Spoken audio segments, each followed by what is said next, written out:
माधुरीताई, सर्वप्रथम नमस्कार. नमस्कार. शुभ सकाळ. आज यशवंतनगर हायस्कूल, यशवंतनगर, सांगली या प्रशालेच्या वतीनं आम्ही लेखिका आपल्या भेटीला या आंतरजाल उपक्रमाचं आयोजन केलेलं आहे. यामध्ये इयत्ता 9वीच्या मराठीच्या पाठ्यपुस्तकातील प्रीतम या पाठाच्या लेखिका, सुप्रसिद्ध लेखिका आदरणीय माधुरीताई शानभाग मॅडम आपल्याशी सुसंवाद साधण्यासाठी उपस्थित आहेत.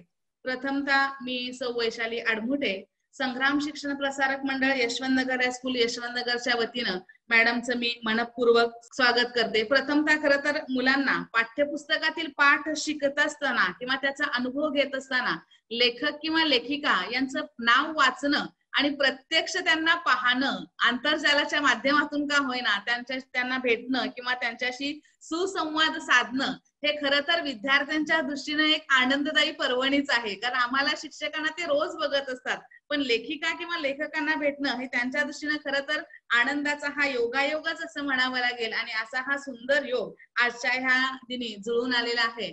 माधुरी मॅडम, मी आपल्याशी संवाद साधताय. गुरु शिष्याचं एक आगळं वेगळं नातं या प्रीतम या पाठामध्ये फुलवून सांगण्याचा प्रयत्न मॅडमनी केलेला आहे. आणि या पाठाबाबत मॅडमनी मला वाटते आम्हाला मार्गदर्शन करावं किंवा विद्यार्थ्यांशी सुसंवाद साधावा अशी मी विनंती करते. सगळ्यात पहिला माझ्या सगळ्या छोट्या मित्र मैत्रिणींना माझा नमस्कार करते पहिला, आणि मग भरपूर आशीर्वाद देते. कारण तुमचं सगळं नमस्कार म्हणजे आपला राम राम असं समजा तुमच्या भाषेत.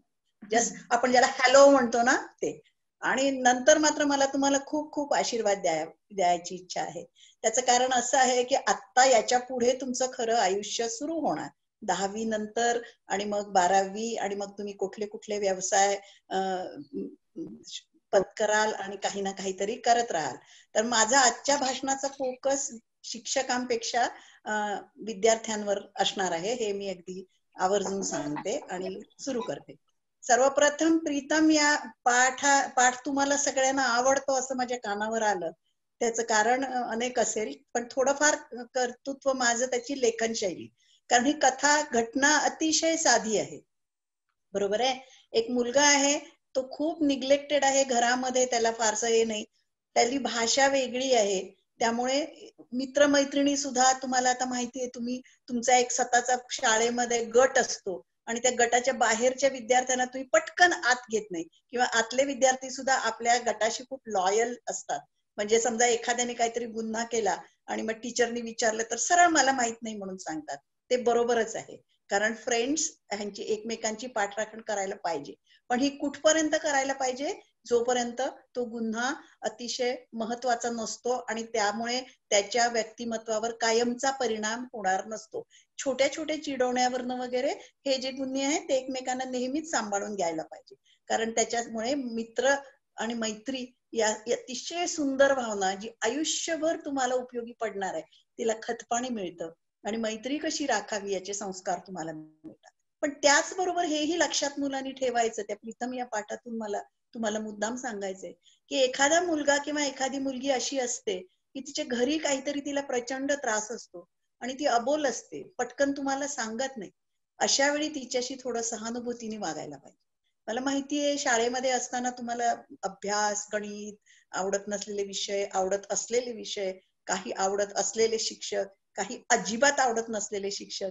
कारण मीही केव्हा तरी विद्यार्थिनी होते, हे मला माहितीये. काही मारकुटे असतात, काही प्रेमळ असतात. सगळ्या प्रकारच्या शिक्षकांची तुम्हाला डील करावं लागतं. हे असलं तरी वर्ग बंधू आणि वर्ग भगिनी यांच्याशी एक प्रकारचं सुदृढ आणि मैत्रीचं नातं जोपासायचं याच वयात तुम्ही शिकू शकता. आणि त्यामुळे असा समजा एखादा एकाकी मुलगा किंवा मुलगी दिसली तर त्याच्याशी मैत्री करायची. त्याला नुसते शब्दाचे, तुम्ही काही उचलून खिशातून पैसे द्या, खायला द्या, कधीतरी एखादा डबा शेअर केला तर काही विषय जास्त नाही, पण तरी सुद्धा त्याच्या मनात शिरायचं आणि त्याला जे बोलायचंय ते आपण शांतपणे ऐकायचं. आणि नुसतं जरी तुम्ही ऐकलं तरी त्या मुलाला खूप किंवा त्या मुलीला खूप रिलॅक्स्ड वाटतं आणि ती पुन्हा आयुष्याला, कारण प्रत्येकाचं आयुष्यावर प्रेम हे असतं, पण काही बाह्य परिस्थितीमुळे त्या प्रेमामध्ये बाधा येते आणि त्यांना संशय यायला लागतो की खरोखर मी लोकांना हवा आहे का. कारण तुमच्या एक लक्षात आलं असेल की आपण लोकांना हवं असणं, कुणाला तरी हवं असणं, ही खूप चांगली भावना आहे, सुरक्षिततेची भावना आहे. अर्थात त्याच्यामध्ये तुम्ही जे तुमच्या वयामध्ये येणारं जे वेगळ्या प्रकारची अट्रॅक्शन्स असतात त्याबद्दल मी बोलत नाहीये, पण आई वडिलांचं आणि भावंडांचं प्रेम प्रत्येकाला मिळायला पाहिजे, आदर मिळायला. आपल्यापेक्षा जी लहान मुलं आहेत त्यांनी आपल्याकडे दादा म्हणून बघायला पाहिजे. त्यांनी जर दादा किंवा ताई म्हणून बघायचं तर तशी आपली वागणूक पाहिजे. नाहीतर लहान मुलांना थोडस सतावण्यामध्ये गंमत येते, पण त्याला एक मर्यादा पाहिजे. आणि त्यानंतर तुम्ही त्यांचे मेंटर व्हायला पाहिजे. या लहान वयापासूनच जर तुम्ही हे सद्गुण तुमच्या अंगामध्ये बाणवायचे जाणीवपूर्वक प्रयत्न केलेत तर ते नक्की होऊ शकतात.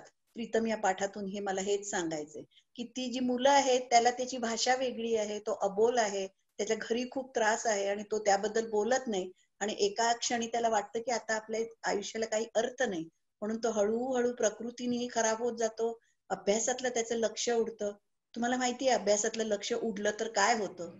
आणि स्वतःबद्दलची कीव यायला लागली, माझा काहीच उपयोग नाहीये, मी कोणालाही नको आहे, ही जी भावना आहे ती सगळं हळूहळू माणसाला मिटवत नेत जाते. असं जर तुमच्या आसपास कोणी असेल तर त्याला पुन्हा फुलवणं, ह्या संस्कार या कथेतून मला सगळ्या विद्यार्थ्यांना द्यायचा आहे. त्याच्यामध्ये एक छोट्या छोट्या गोष्टी ज्या दिलेल्या आहेत त्याबद्दल आता मी बोलेन. त्याच्यामध्ये एक असं वाक्य आहे की जेव्हा तो अगदी त्याला 4 अक्षर सुद्धा लिहिता येत नाही, तेव्हा त्याला शिक्षिका विचारते की अरे तुला साधे 4 शब्द लिहिता येत नाहीत का? तर त्यावर तो म्हणतो की मला भाषा येत नाही, मला मराठी भाषाच येत नसल्यामुळे मला इतर कोणतेही विषय कळत नाहीत. कारण तो दुसऱ्या गावातून आलेला आहे, त्याच्या मामा मामींची ऐपत नाही म्हणून त्याला त्याच्या मराठी माध्यमाच्या सरकारी शाळेत घातलेलं आहे आणि त्याच्या शाळेमध्ये मराठीमधून सगळे विषय शिकवले जातात आणि ह्याला मराठीच येत नसल्यामुळे बाकीचे कोणतेही विषय नीटसे समजू शकत नाहीत. आणि हुशार असला, त्याची जिद्द असली आणि त्याच्यामध्ये शिकायची इच्छा असली तरी भाषेच्या अडचणीमुळे त्याला काही कळू शकत नाही. प्लस त्याच्या मनात असलेलं नैराश्य, या दोन्हीचं एक असं विचित्र रसायन बनतं आणि हळूहळू तो गर्तेकडे जायला लागतो. मग जेव्हा तो आशाताई नाही त्या टीचर नाही पटकन बोलून दाखवतो तेव्हा त्या बाईच्या मनात, बाईला खूप वाईट वाटतं आपण त्याला मारल्याचं, आणि ती सांगते हे बघ तू एक 15-20 मिनिटं रोज येत जा, मी तुला मराठी शिकवत जाईन. मूळचा तो अतिशय हुशार आहे आणि मग त्यामुळे त्या 15-20 मिनिटात तो जे जे शिकतो त्यातनं त्याचं मराठी सुधारतं आणि मराठी सुधारल्यावर इतर सर्व विषय सुधारतात. हा एक मुद्दा तुम्हाला मला मुद्दाम इथं ठासून सांगायचा आहे. कारण काय आहे, जर तुम्हाला भाषाच चांगली आली नाही, मराठी विषय नीट समजला नाही, मराठी भाषेतील तुमचा शब्दसंग्रह वाढला नाही, आणि त्याच्यासाठी खूप काय करायची गरज नसते, असं अगदी माझं प्रामाणिक मत आहे. कारण मीही मराठी माध्यमातून शिकलेली आहे आणि आता गेली 35 वर्ष मी इंग्रजी माध्यमातून फिजिक्स हा विषय डिग्री म्हणजे पदवी विद्यार्थ्यांना शिकवू शकले. तेव्हा एक भाषा जर तुम्हाला उत्तम बोलता, लिहिता, वाचता आली तर ते लगेच दुसऱ्या भाषेमध्ये नेणं तुम्हाला कठीण जात नाही. म्हणजे तुम्हाला जर इंग्लिश उत्तम बोलायचं असेल, कारण इंग्लिश ही आजची जगाची भाषा आहे, तुम्हाला इंटरनेट वगैरे सगळं, आता तुम्ही इथे आहात याचा अर्थ मोबाईलवर तुम्हाला सगळं इंग्रजीमध्येच करावं लागतं, बहुतेक गोष्टी इंग्रजीत कराव्या लागतात. पण इंग्लिश खूप चांगलं यायला पाहिजे. पण इंग्लिश चांगलं येण्यासाठी भाषा म्हणजे काय, शब्दसंग्रह म्हणजे काय, हे आधी तुम्हाला समजलं पाहिजे. म्हणून सर्वात पहिला तुमची मातृभाषा अगदी चांगली करा, म्हणजे तो विषय म्हणून एक चांगलं त्याच्यावर तुमचं कमांड पाहिजे. आणि त्याच्यामध्ये मातृभाषेमध्ये व्याकरण ही गोष्ट अतिशय महत्वाची आहे, पण तरी सुद्धा शब्दसंग्रह ही त्याहून महत्वाची गोष्ट आहे. म्हणजे तुम्ही जेव्हा विशेषतः कविता आपण अगदी पाठ केल्या, परीक्षेत उत्तरं लिहिली की संपलं आपलं असं वाटतं, पण तसं नसतं. कारण कवितेमधले जे शब्द असतात ते कमी शब्द तुम्हाला खूप काही सांगू पाहतात. आणि पुन्हा जसं जे मला दिसेल, जे मला अर्थ प्रतीत होईल तोच दुसऱ्याला होईल असं नाही. हे जसं जशी कविता गूढ होत जाते किंवा पुढे पुढे जात चांगल्या प्रकारची होत जाते, काही काही अगदी सुबोध आणि रसाळ असतात आणि त्या कवितेतनं जे शब्द सांगतात त्यापेक्षा वेगळा अर्थ सांगायचा असतो. उदाहरणार्थ बहिणाबाईची एक कविता मी घेईन. मन वढाय वढाय जसं पिकातील गुरु, असं म्हणते ती. म्हणजे काय, मन वढाय वढाय, मन इतकं ओढाळ असतं की ते पिकातील गुरु, किती हाकला हाकला हाकला येई परत फिरू, असं ते 4 शब्द आहेत. याचा अर्थ काय आहे की जे गुरु असतात ती ह्याच्यामध्ये पिकामध्ये घुसतात, तेव्हा तुम्ही हाकला ते परत त्याच्यावर येतात. तसं आपल्या मनाचं आहे. मन आपण ठरवतो की या विषयावर आपण विचार करायचा नाही, असं नाही म्हणून जेव्हा मनाशी ठरवतो तेव्हा परत परत ते मनात विचार यायला लागतात. म्हणजे या छोट्याशा उदाहरणांना तुम्हाला मनाला शिस्त कशी लावायची हे आता मला अभ्यास करायचा आहे. तर मला ते सिनेमाचे विचार किंवा कुठल्या तरी वर्गातल्या एखाद्या भांडणाचे विचार वगैरे असं काही येता कामा नये. हे जे सगळं आहे, तर हे जे विचार तुमच्या मनामध्ये येतात ते पुन्हा पुन्हा त्या चुकार गुरुसारखे येतात आणि त्याला तुम्ही शिस्त लावायला पाहिजे आणि त्याला तुम्ही अभ्यासाकडे वळवायला पाहिजे. कारण 8वी ते पुढे तुमचा खऱ्या अर्थानं कॅरेक्टर बिल्डिंग सुरू होतं. तुमचं जे पुढे जे आयुष्यात जे काय तुम्हाला बनायचं आहे त्याची पायाभरणी जी आहे ती ह्या वयामध्ये सुरू करायला पाहिजे. ही गोष्ट तुम्ही कृपया खूप गंभीरपणे घ्या. त्याचं कारण असं आहे की कित्येक मुलं मी अशी बघते की त्यांच्यामध्ये खूप कपॅसिटी असते आणि प्रत्येक मुलाला देव कपॅसिटी देऊनच पाठवतो. काही ना काहीतरी कर्तृत्व करू तो शकेल असं काही ना काही पोटेन्शियल देऊनच देव प्रत्येकाला या भूमीवर पाठवतो. आणि ते न ओळखता आपण जर झापड लावल्यासारखं पुढे जायला लागलो तर मग काही ना काहीतरी प्रत्येक जण आयुष्यात करणारच आहे. पण त्याला जर आपण शिस्त लावली तर आपण एक ठराविक उंची गाठू शकतो. आणि ते उंची गाठण्यासाठी तुम्हाला काय पाहिजे, एक 4-5 गोष्टी पाहिजे. त्याच्यात सगळ्यात पहिलं म्हणजे मनाचा निर्धार, आणि हा सुद्धा हळूहळू हळूहळू वाढवत नेता येतो. त्यामुळे ज्या काही गोष्टी त्या प्रीतम या कथेतून तुम्हाला सांगायचंय बघा, त्या मुलाला थोडंसं त्या बाईचं प्रेम मिळालं प्रीतमला, आणि त्यांनी काय केलं, त्यांनी आपला भाषा पहिला सुधारली. भाषा सुधारल्यावर त्याला सगळे विषय कळायला लागले, त्यामुळे त्याचे विषय सुधारले आणि त्याचा नंबर वर यायला लागला. तो पहिला यायला पाहिजे असं मुळीच नाही, पण ऍव्हरेज विद्यार्थ्यांपेक्षा तो थोडासा वर, कारण त्याच्यात मुळात सगळं होतं, फक्त त्याच्यावर माती पडली होती किंवा त्याच्यावर अभ्र आली होती, ढग आले होते आणि ते दूर झाले आणि पुन्हा त्याचा स्वयंप्रकाश त्यांनी तो लखलखायला लागला. आणि त्याच्यात पण त्याच्या एक लक्षात होतं की आपण ह्या बाईंनी मला यातनं बाहेर काढले. तेव्हा ही अशी कृतज्ञता असणं, मग ती आई वडिलांबद्दल असेल, गुरुबद्दल असेल, किंवा तुमच्या काही काही नातेवाईक, तुम्हाला कधी मावशी असते, कधी मामा असतो, तो प्रेरणा देतो, किंवा असं कोणतरी घराच्या बाजूला राहणारा दुकानदार असतो. मला एक असं छान उदाहरण माहितीये की तो एक मुलगा असा, म्हणजे त्यांनी मला स्वतः सांगितलेलं आहे, आता प्राध्यापक आहे, तर तो शेजारच्या इस्त्रीवाल्याच्या दुकानात लहान असताना, वडील भिक्षुक होते, अगदी माहिती असलेलं उदाहरण, माझ्या वयाचेच गृहस्थ आहेत, ते सांगत होते की आमच्या घरी भिक्षुकी असल्यामुळे कधी नीटसं काही नसायचं, कॅश पैसे तर जवळजवळ नसायचे. तर तो शेजारचा इस्त्रीवाला या मुलाला सांगायचा, संध्याकाळी येऊन माझ्या ह्याच्यामध्ये इस्त्री कर आणि तुला मी त्याचे थोडेसे पैसे देईन. आधी ते इस्त्रीवाल्याला काय मिळणार, त्याच्यातनं तो एक 4 आणि ह्या मुलाला द्यायचा, आणि त्यातनं तो मुलगा खूप मोठा झाला, प्राध्यापक झाला, आणि नंतर त्याचं खूपच म्हणजे ही हॅज इन्स्टिट्यूट नाव, ते खूप चांगल्या पद्धतीने. पण त्या इस्त्रीवाल्याला ते विसरले नाही.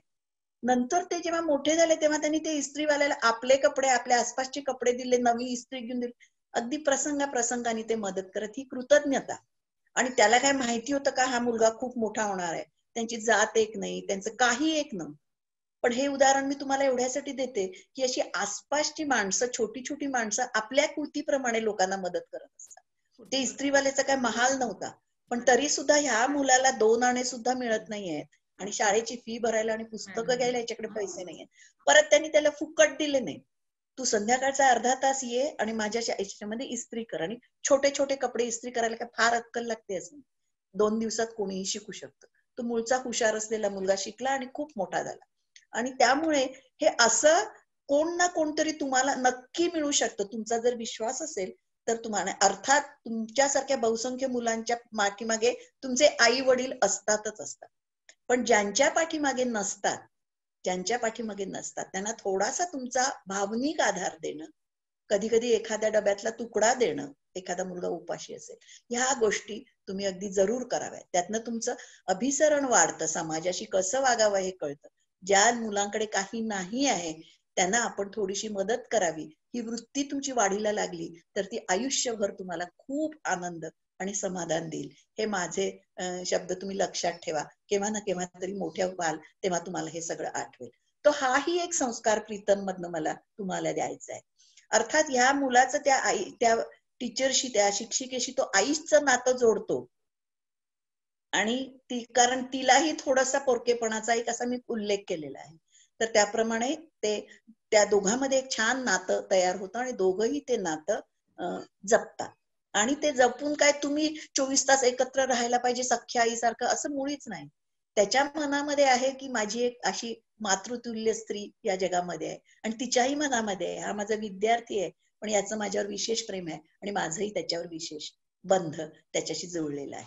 तेव्हा शिक्षकांना यातनं काय सांगायचंय की असा जर एखादा मुलगा उगाचच घसरणीला लागत असेल तर त्याच्यावर लक्ष ठेवलं पाहिजे. त्याला थोडंसं काय गरज आहे, त्याला मायेची गरज असेल, त्याला आधाराची गरज असेल, त्याला कदाचित अन्नाची गरज असेल, त्याला कदाचित 4 गोड शब्दाची किंवा उत्तेजनाची गरज असेल, तर शिक्षकांनी सुद्धा हे केलं पाहिजे. आणि सगळे मित्र म्हणून तुम्ही सुद्धा हे सगळं करू शकता.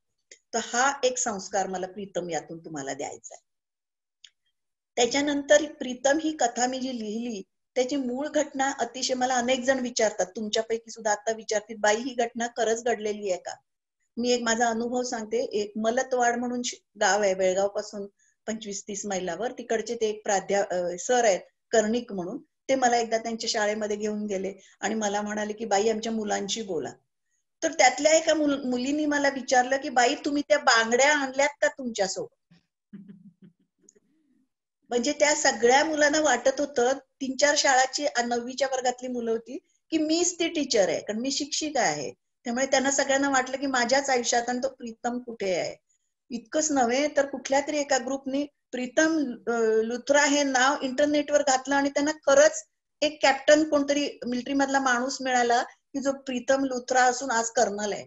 त्याचा त्यांनी फोटो सुद्धा घातला इंटरनेटवर की ह्या कथेतला हा प्रीतम म्हणून. हे असं काही नाही आहे. कारण आपल्याकडे जसं अगदी साधारण आडनाव पाटील, कुलकर्णी, जोशी, देशपांडे, तसं त्या पंजाबामध्ये लुथरा आहे आणि अमित, राम, श्रीकृष्ण ही जी नावं आपल्याकडे कॉमन आहेत तसं प्रीतम हे तिथे नाव कॉमन आहे. आणि हा पूर्णपणे योगायोग आहे. पण मला जी मूळ कथा मिळाली ती इतकीच होती की एक मिलिटरी मधला माणूस, व्हिएटनामचा सैनिक, त्याचं टीव्ही वरती मुलाखत होती. त्यांनी सांगितलं की असं असं माझ्या आयुष्यात घडलं आणि एका शिक्षिकेनं मला त्यातनं माझ्या डिप्रेशन मधनं बाहेर काढलं. आणि इथल्यापेक्षा पाश्चात्य देशामध्ये लोक जास्त एकाकी असतात. प्रत्येक जण आपल्या अशा कौशामध्ये राहतात. आपल्याकडे इथे नाही. आपण जाता जाता सरळ काय रे काय करायला लागलायस म्हणून कुणाच्या घरात घुसतो, बोलतो, मित्रमंडळींशी संवाद साधतो, फोन करतो. तसं तिथे थोडं कमी आहे. त्याच्यामुळे त्या मुलाला तो जास्त एकाकी झाला. मग आणि त्यानंतर त्याला ह्या टीचरनी त्या नैराश्यातनं बाहेर काढलं आणि तो मिलिटरीमध्ये मोठा ऑफिसर झाला. ही इतकीच मूळ घटना, कथा बीज जे माझ्या हातात लागलं. आणि दवबिंदू या सदरात मी फक्त सकारात्मक शेवट असलेला किंवा खूप चांगलं काही देऊ शकणं, सकारात्मक विचार वाचकांना देणं, हे मध्यवर्ती कल्पून मी हे सदर लिहित होते. त्याच्यामुळे हा इतकीच गोष्ट मी घेतली आणि त्याच्या भोवती मी हे सगळा जो माहोल उभा केला तो मी माझा केला.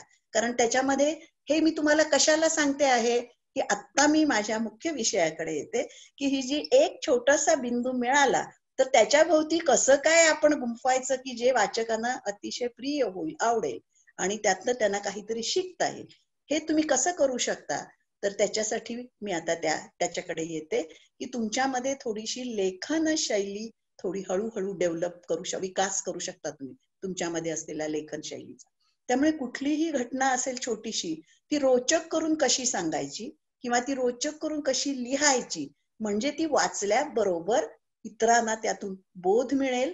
बोध मिळायच्या आधी सर्वात पहिला ती वाचनीय असेल, त्यानं त्यांना आनंद मिळेल. प्रीतमची कथा खूप दुःखाची आहे पहिला तरी आणि त्याचा शेवट अतिशय चांगला आहे, पॉझिटिव्ह आहे. पण तरी सुद्धा ते वाचताना तुम्हाला एक आनंद मिळतो की आपण काहीतरी चांगलं वाचतो आहोत.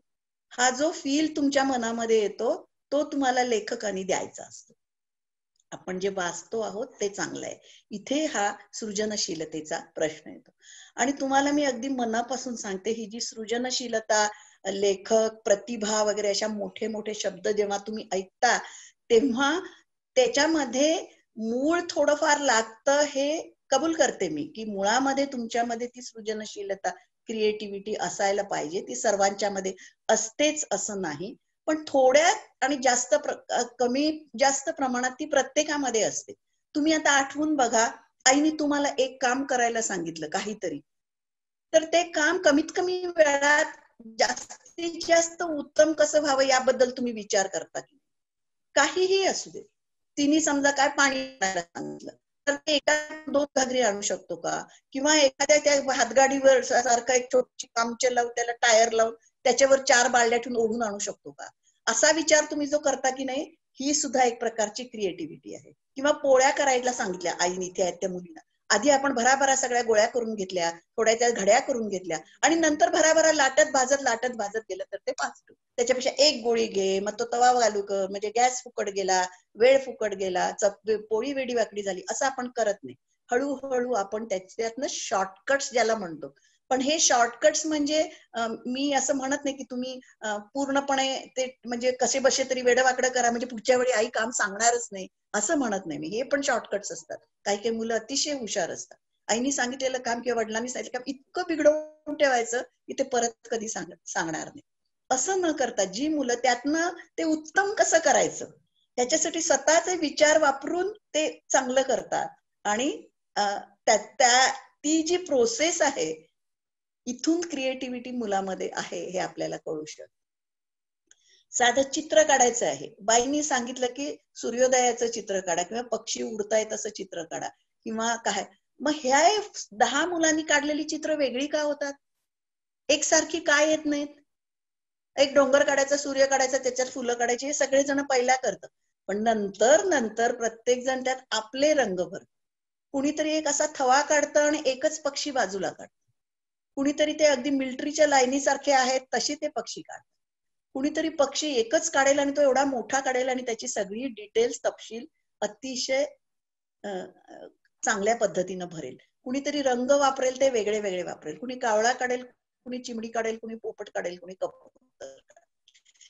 हे जे वैविध्य काय आहे स्वतः अशा प्रत्येक गोष्टीचा स्वतः विचार करणं ही क्रिएटिव्हिटीची पहिली पायरी आहे.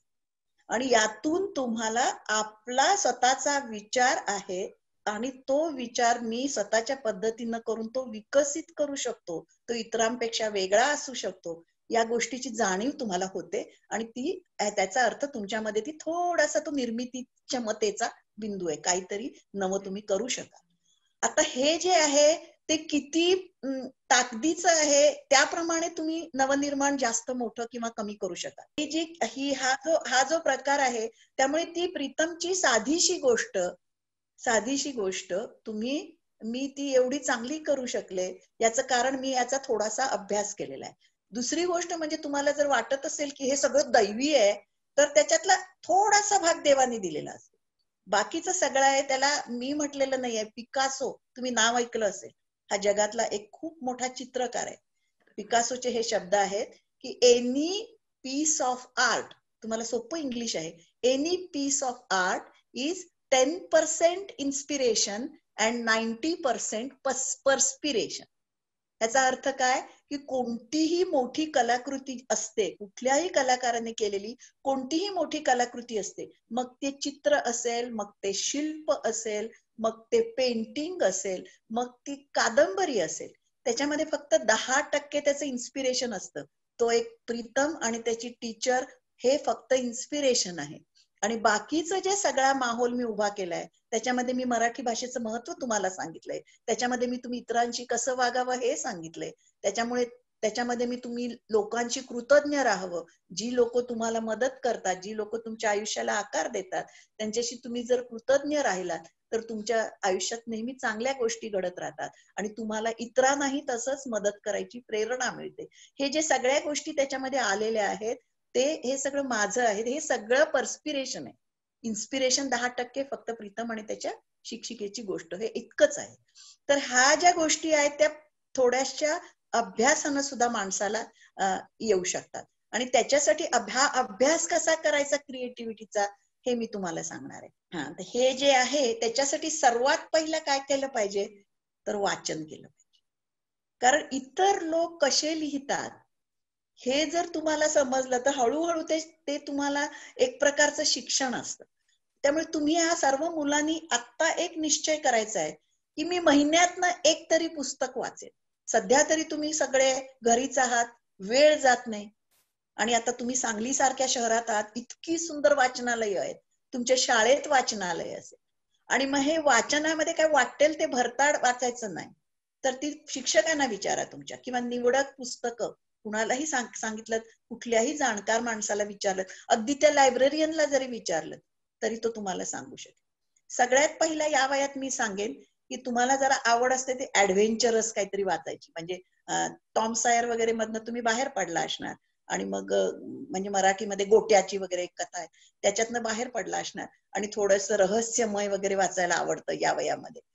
त्यातलं एखादं पुस्तक ठीक आहे, मनोरंजन म्हणून थोडं वाचावं, आणि जास्त म्हणून आपल्या व्यक्तिमत्व विकासासाठी. त्याच्यासाठी सर्वात पहिला मी सांगेन की चरित्र वाचा. मोठ्या मोठ्या माणसांची सुलभ चरित्र आहेत छोट्या ह्याच्यामध्ये, ती तुम्ही नक्की वाचा. दुसरी गोष्ट वाचा, रामकृष्ण मिशनची छोटी छोटी पुस्तकं आहेत, गीताई असेल किंवा रामकृष्ण मिशनची विद्यार्थ्यांसाठी मराठीमध्ये काढलेली सुरेख पुस्तकं आहेत. त्याची किंमत 2 रुपये आणि 3 रुपये आणि 5 रुपये आहे. शाळेच्या लायब्ररीला तर ते रामकृष्ण मिशनची ब्रँच फुकट देते. ती पुस्तकं वाचा, ती खूप संस्कार करणारी पुस्तक आहे. आणि चरित्र काय वाचायची, तर इतर माणसांनी आपल्या आयुष्यात काय धडपड करून ते त्या जागेत पोचलेले आहेत, ते काय कष्ट त्यांनी घेतलेले आहेत, किती संकटांचा सामना केलेला आहे, याचं तुम्हाला एक हे येतं. आणि त्याचबरोबर तुम्ही जितक्या वेगवेगळ्या क्षेत्रातील लोकांची चरित्र वाचाल तेवढं ते तुमच्यासाठी चांगलं होईल. कारण ते चरित्र वाचताना त्यांच्यामध्ये त्यांचं काम पण येतं, आणि त्यांच्या कामाबद्दल जेव्हा तुम्ही वाचता, त्यांना आलेले अडथळे वाचता, तेव्हा कदाचित, आणि हे इतकं तुम्हाला माहिती पाहिजे की जगामध्ये इतक्या प्रकारची कामं आहेत आणि इतक्या प्रकारचे लोक ती आपापल्या क्षमतेने करतायत आणि आयुष्यात काहीतरी गाठतायत. आता हे मी तुम्हाला कशाला सांगतेय, वेगवेगळ्या क्षेत्रातल्या लोकांची चरित्र वाचा, त्याचं छोटी छोटी चरित्र वाचा. त्याचं कारण काय की तुम्हाला वेगवेगळ्या क्षेत्रांची ओळख पाहिजे. वेगवेगळ्या लोकांची चरित्र का वाचायची, तर तुम्हाला वेगवेगळ्या प्रोफेशन्स बद्दल कळेल. कारण काय असतं की तुमचे आई वडील, तुमच्या आसपासची लोक यांचा एक असा छोटासा ग्रुप असतो, गट असतो. ते काय सांगतात तेवढेच प्रोफेशन्स तुमच्याकडे आहेत असं वाटतं तुम्हाला. ही चरित्र वाचून तुम्हाला कळतं की इतक्या प्रकारची प्रोफेशन्स आहेत. कारण तुम्हाला आता या 3-4 वर्षामध्ये तुमच्या आयुष्याचा प्रोफेशन किंवा व्यवसाय निवडायचा आहे, ज्याला आपण ध्येय निश्चिती म्हणतो, की मला आयुष्यात नेमकं काय करायचंय. हा विचार तुम्ही आत्तापासून सुरू करायला पाहिजे. आणि हे सुरू करताना नाहीतर ठराविक एक इंजिनियर व्हायचं, डॉक्टर व्हायचं, शिक्षक व्हायचं, नर्स व्हायचं, असे 5-7 प्रोफेशन, 10 प्रोफेशन तुमच्या डोळ्यासमोर असतात. तर त्याच्यामध्ये खूप भर पडावी, तुमच्या समोर खूप निवड असावी. म्हणजे तुम्हाला नेमकं तुम्हाला काय आवडतं, काय करायला मला आवडेल. कारण काय आहे की जो व्यवसाय तुम्ही करता पुढे आयुष्यात, तो जर तुम्हाला खूप आवडत असेल तर तुम्ही त्याच्यामध्ये फार उंची गाठू शकता. हा एक सगळ्यांनी पारखलेलं सत्य आहे. त्याच्यामुळे चरित्र वाचन हा एक अतिशय चांगला उपाय आहे की ज्यामुळे तुम्हाला खूप प्रकारच्या प्रोफेशन्सची माहिती कळू शकते. त्यामुळे ते वाचायचं, त्याच्यात काय काय आहे, किती इंटरेस्टिंग गोष्टी आहेत, त्यातल्या काय मला आवडू शकतात, काय मला आवडणार नाही, मग तो कुठलाही असेल. शक्यतो मी असं मुलांना सांगते आता यापुढच्या, की नोकरीच्या मागे न लागता स्वतंत्र व्यवसाय जर आपल्याला करायला आला, विशेषतः बायकांना, मुलींना सुद्धा, आताच्या काळात हा फरक राहिलेलाच नाही. प्रत्येकाने अर्थार्जन करायला पाहिजे आणि अर्थार्जन करायची कपॅसिटी आपल्यामध्ये विकसित करायला पाहिजे. हे या घडीचं एक सत्य आहे. त्याच्यामुळे मुलींनी सुद्धा या बाबतीत आपण पुढे काय करायचं आहे, आपल्याला पुढे नेमकं आता लग्न करायचंय, मग छान संसार करायचाय, मग आपली मुलं मोठी, हे सगळं आहेच, पण हे करता करता तुम्ही करू शकता. मी त्याचं स्वतः हे केलेलं आहे 50 वर्षापूर्वी, म्हणून तुम्हाला अगदी अधिकाराने हे सांगू शकते की हे सगळं करता येतं. हे सगळं करण्याची कपॅसिटी प्रत्येकाला देवानं दिलेली असते. त्याच्यामुळे त्यावरती लक्ष द्यायचं. हा एक गोष्ट मला तुम्हाला महत्वाचं सांगायचंय की वाचन. परत फक्त वाचनावर थांबू नका. तुम्ही एक 4-5 मुलांचे, आता कोविडमुळे तुम्हाला संधी आहे की आपल्या मनात जे विचार येतात ते नेमक्या शब्दात व्यक्त करायला शिका. आता सगळ्यांसमोर तुम्हाला ते डोळे तुमच्याकडे जेव्हा लागलेले असतात तेव्हा भीती वाटते, आणि वर्गामध्ये 4 ते 5 मुलं फक्त स्टेजवर जाऊन बोलू शकतात. पण प्रत्येक जण आपल्यामधली ही कपॅसिटी डेव्हलप करू शकतो. प्रत्येकाला आपल्या मनात जे आहे ते स्वच्छपणे इतरांना सांगता येण्या एवढं वक्तृत्व यायला पाहिजे. ती एक गरज आहे. आता आता कसं प्रत्येकाला 2 व्हीलर चालवायला यायला पाहिजे, सायकल चालवायला यायला पाहिजे, या गोष्टी जशा आता हळूहळू आपल्या आयुष्यात शिरलेल्या आहेत, तसं आपल्या मनात जे आहे ते लोकांना नेमकं पोचवता आलं पाहिजे. जसं मी आता तुमच्याशी बोलते आणि माझ्या मनातलं तुम्हाला सांगते, तसं हे प्रत्येकाला यायला पाहिजे. त्याच्या पुढची पायरी असेल की थोडंसं ते विचार लिहिता यायला पाहिजे. कधी कधी तुम्हाला लोकांची भीती वाटते, एवढे डोळे आपल्याकडे लागले आहेत, मग नाही शब्द फुटत. अशा वेळी ते व्यवस्थित लिहून तुम्हाला वाचता आलं पाहिजे 4 चौघांसमोर. त्यामुळे ही एक कपॅसिटी हळूहळू मी आता हळूहळू पर्सनॅलिटी डेव्हलपमेंटकडे येते. त्याच्यामध्ये हे सगळं आहे, कारण हे क्रिएटिव्हिटीचे सगळे भाग आहेत. तुम्ही नुसतं निर्माण करून चालत नाही, ते निर्माण केलेल्या लोकांपर्यंत पोहोचलं पाहिजे. आणि लोकांपर्यंत पोहोचण्यासाठी तुम्हाला आयदर बोलता तरी आलं पाहिजे, नाहीतर लिहिता तरी आलं पाहिजे. त्याचे संस्कार तुम्ही या वयामध्ये तुमच्यावर जर करून घेतले तर ते अतिशय चांगलं होईल. थोड्या थोड्या प्रमाणात काय माझ्या मनात येते ते मी लिहायचं, एकमेकींना दाखवायचं. 4 मैत्रिणी 2 मित्र असं एकमेकांना एक ग्रुप करायचा आणि आपल्या आपल्या ऍक्टिव्हिटीज चालू ठेवायच्या. तोंडावर मास्क घालायला विसरायचं नाही, आणि सॅनिटायझरने हात धुवायला विसरायचे नाही, साबणाने हात धुवायला विसरायचं नाही, आणि एकमेकांपासून अंतरावर ठेवून तुम्ही त्या 4-5 मुलांचा गट करून हे नक्की करू शकता. माझ्या मुलांना मी ही सवय लावली. आज दोघे अतिशय छान पद्धतीनं वक्तृत्व म्हणजे काय सांगायचंय ते सांगू शकतात. तसंच थोडंसं लिहिता पण यायला पाहिजे. तुम्हाला लेखक व्हायचं असेल तर त्याच्यासाठी भरपूर कष्ट घ्यावे लागतात. क्रिएटिव्हिटी असेल नसेल, पण जे काय तुम्ही करताय ते व्यवस्थित तुम्हाला लिहिता यायला पाहिजे. तुम्ही काही असेल मोठी पुस्तकच लिहिली पाहिजे तसं नाही, पण आपल्या आसपासच्या लोकांना आपल्या मनातले विचार जर तुम्ही नेमके पोचवू शकला नाही तर ते कुठल्याही प्रोफेशनला तुम्हाला ठराविक मर्यादेनंतर पुढे जायला देत नाही. त्यामुळे हे गोष्ट तुम्हाला एक यायला पाहिजे. तसंच संभाषण करताना सुद्धा ही सुद्धा एक खूप मोठी कला आहे. तुम्ही बघा की उगाच लांबण लावत बोलायची सवय असते काही लोकांना, आणि मग त्याच्यामध्ये मूळ मुद्दा असतो एवढा, आणि मग इतका फापट पसारा बोलायचं आणि एकच काय ते सांगायचं. हे टाळण्यासाठी उत्तम संभाषण कसं करावं हे सवयीनच येतं. तुम्ही 4 जण एकमेकांशी बोलायला लागलात आणि उरलेल्या 4 जण आहात, एकटा बोलतोय आणि तिघांनाही जर ते ऐकावंसं वाटलं तर तुम्हाला संभाषण चांगलं करता येतं असं समजा. त्यामुळे संभाषण हे सुद्धा एक पर्सनॅलिटी डेव्हलपमेंटसाठी आणि क्रिएटिव्हिटीसाठी. माझ्या बोलण्यामध्ये थोडे इंग्रजी शब्द आले तर ते सगळे तुम्हाला समजतायत असं मी गृहीत धरते. अंगठा दाखवा. माझे शब्द समजतायत ना? थँक्यू. तर त्यामुळे ते एक यायला पाहिजे. त्याच्यानंतर मी आणखी एक सांगेन की तुम्ही सर्वांनी या वयापासून स्वतःच्या हेल्थकडे थोडं थोडं लक्ष द्यायचं. की अनेक जण कामं करतात पण प्रकृतीकडे तेवढं लक्ष देत नाही. काही ना काहीतरी व्यायाम, तो धावण्याचा असेल, कुठल्याही अगदी सोप्यातलं सोपं म्हणजे भरभर चालण्याचा असेल, पुलअप्स काढायचे असतील, मुलींसाठी सुद्धा, नाहीतर फक्त पुरुषच आपले 6 पॅक बॉडी वगैरे हे नाही आहे. आजच्या काळात हेल्थ उत्तम ठेवणं, विशेषतः काय आहे, माणसाची जर प्रकृती चांगली नसेल तर आयुष्यात काहीही करू शकत नाही. तुम्हाला लोकमान्य टिळकांची गोष्ट माहिती असेल.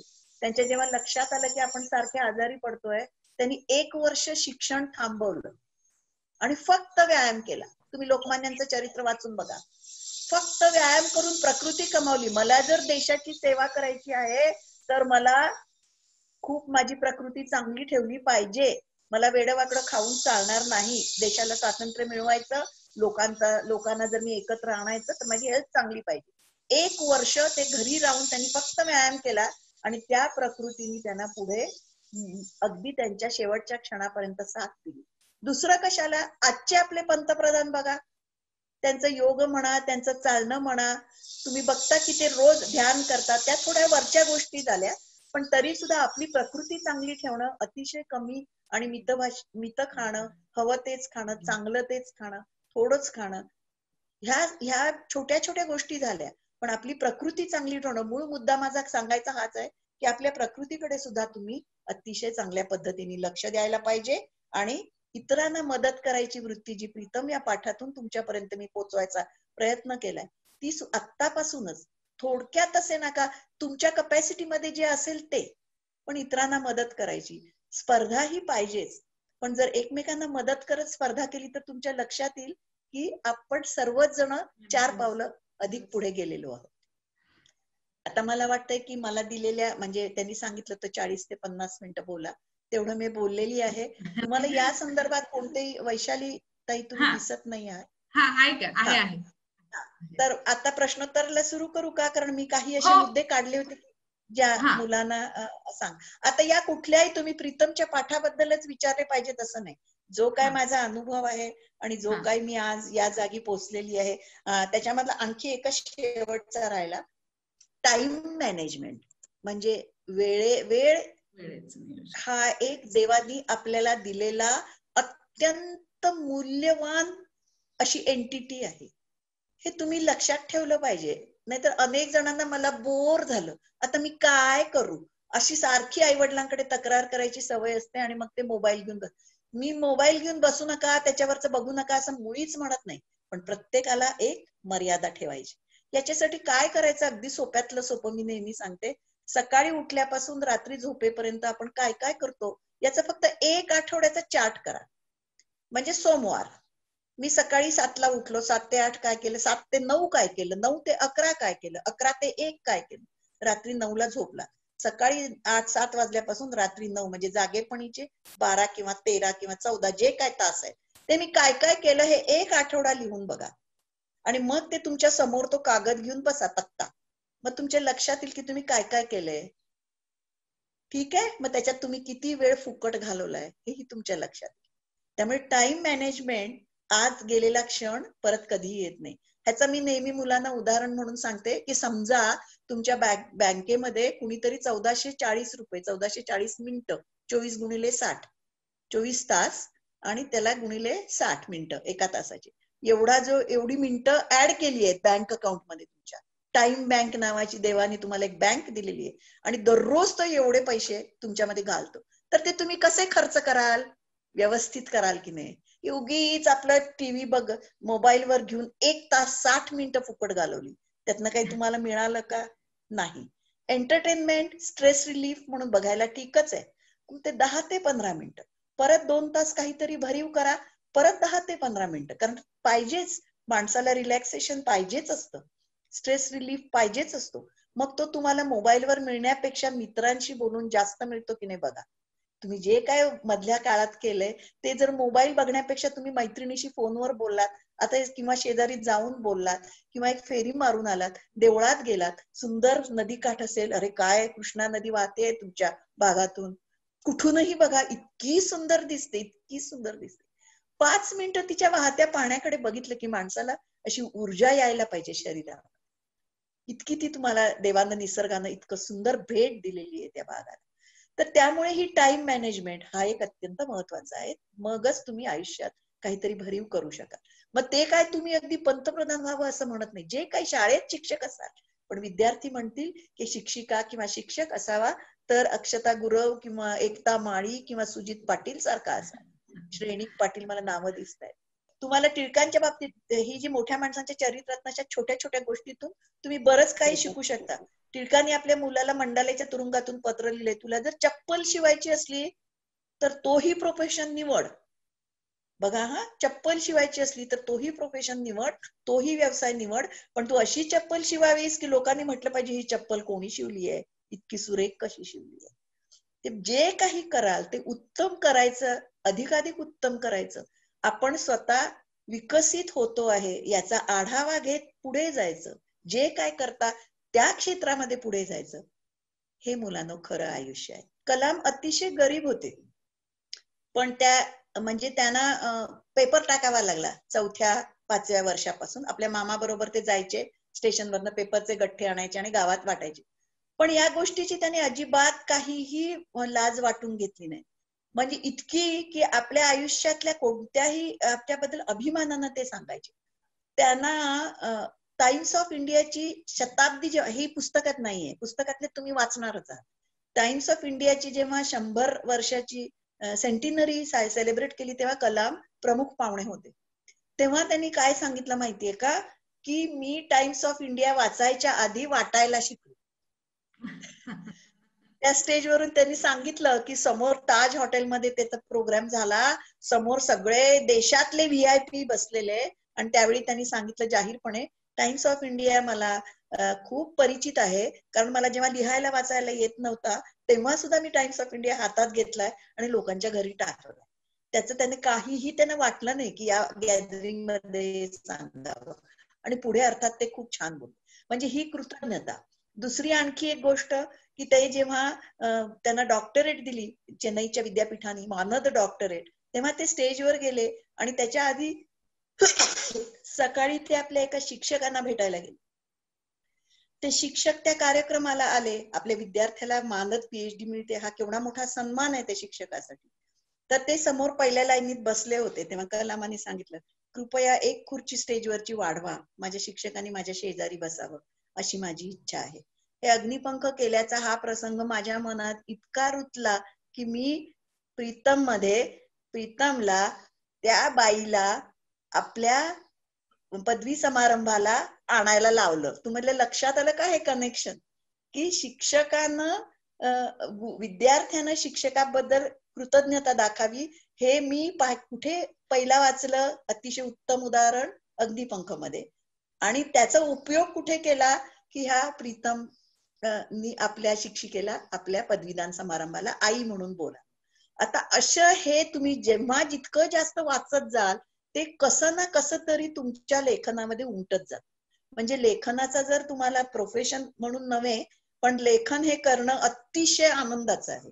ते अतिशय सृजनशील आहे. लेखन असू दे, वक्तृत्व असू दे, हे अतिशय आनंद देणाऱ्या तुम्हाला जरी वाटत असलं की तुम्ही ऐकताय, हे माझ्यासाठी पण अतिशय आनंदाची गोष्ट आहे वैशाली ताई. लक्षात आलं का की आपल्या जवळ जे आहे ते पुढच्या पिढीला देणं हा एक खूप मोठा आनंद माझ्या पिढीला मिळतोय आत्ता या क्षणाला.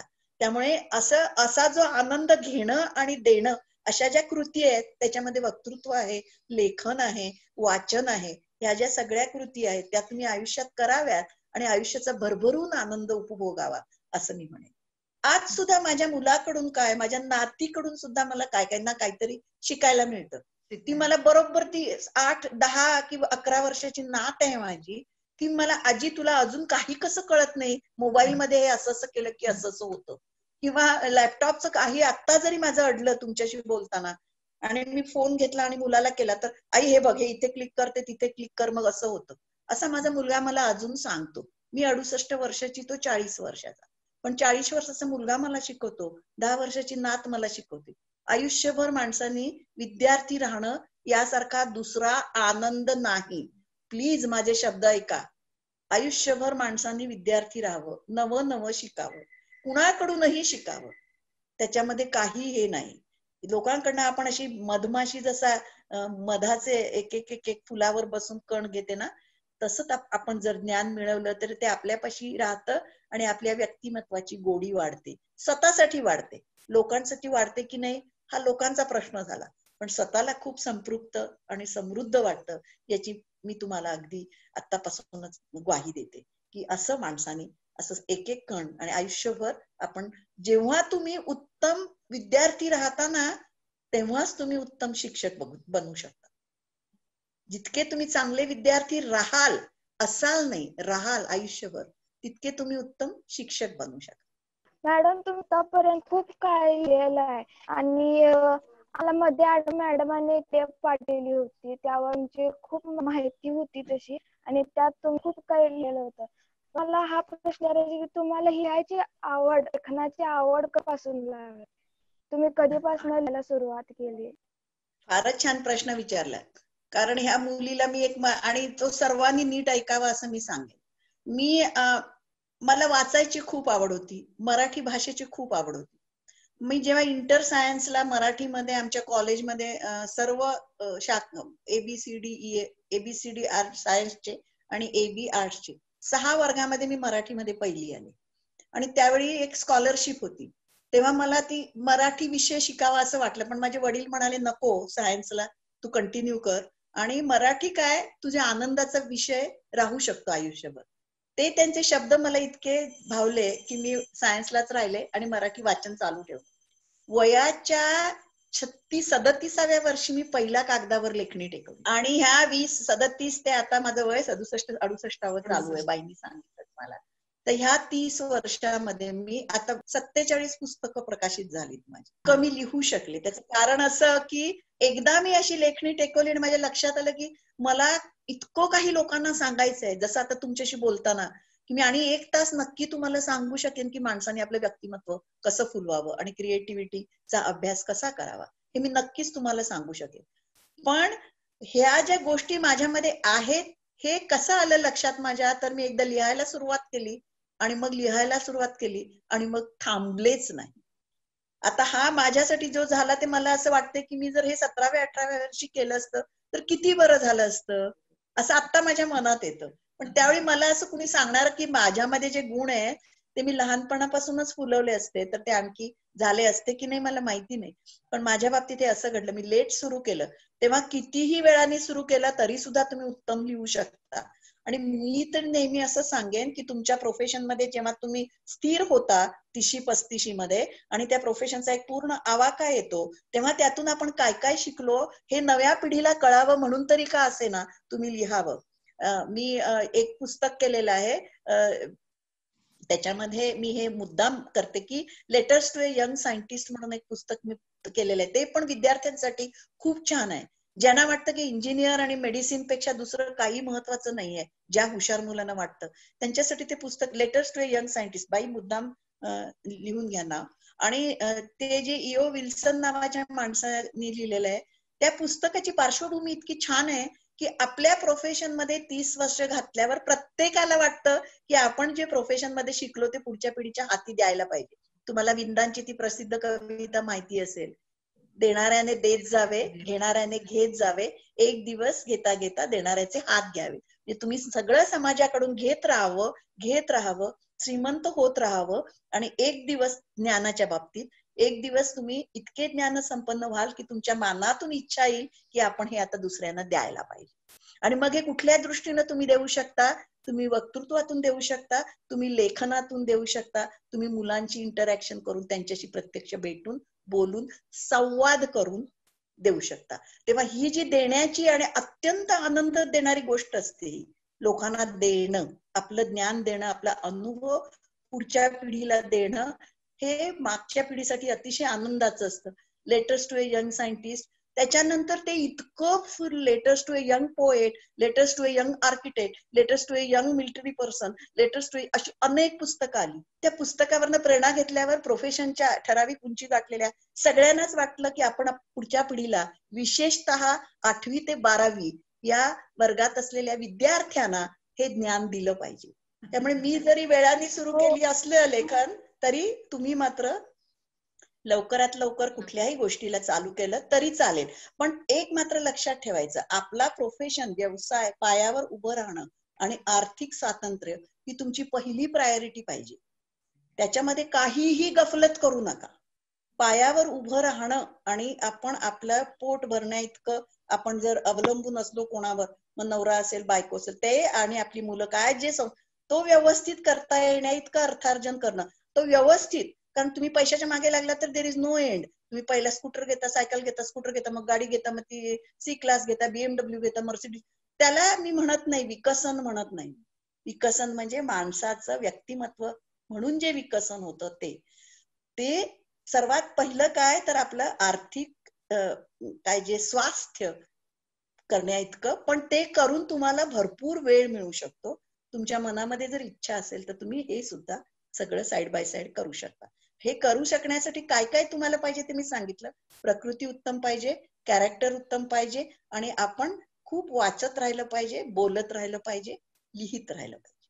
यातलं जे जमेल ते तुम्हाला करा. सगळंच जमायला पाहिजे असं नाही म्हणत आहे, पण ह्या गोष्टी आहेत आणि त्या आयुष्यात अतिशय महत्वाच्या आहेत. एवढं जरी तुमच्या आज लक्षात आलं तरी ते तुम्ही लक्षात ठेवलं, त्याप्रमाणे थोडंफार आपल्या दैनंदिन हे बदललं तरी सुद्धा खूप काही तुम्ही मिळवू शकाल. तुम्हाला ती खूप सुप्रसिद्ध गोष्ट माहिती असेल की तो एक मुलगा असतो, पुस्तक घेऊन भराभरा धावत चाललेला असतो आणि त्याच्या पायाला काहीतरी छोटीशी जखम झालेली असते, त्याच्यामुळे तो असं त्याला बँडेज असतं, तो लंगडत असतो आणि त्याला वर्गात लवकर पोहोचायचं असतं. मग तो भराभरा जायला लागतो. तेवढ्यात एकटा त्याच्या हातातली पुस्तकं पडल्यावर तो आणखी चिडतो.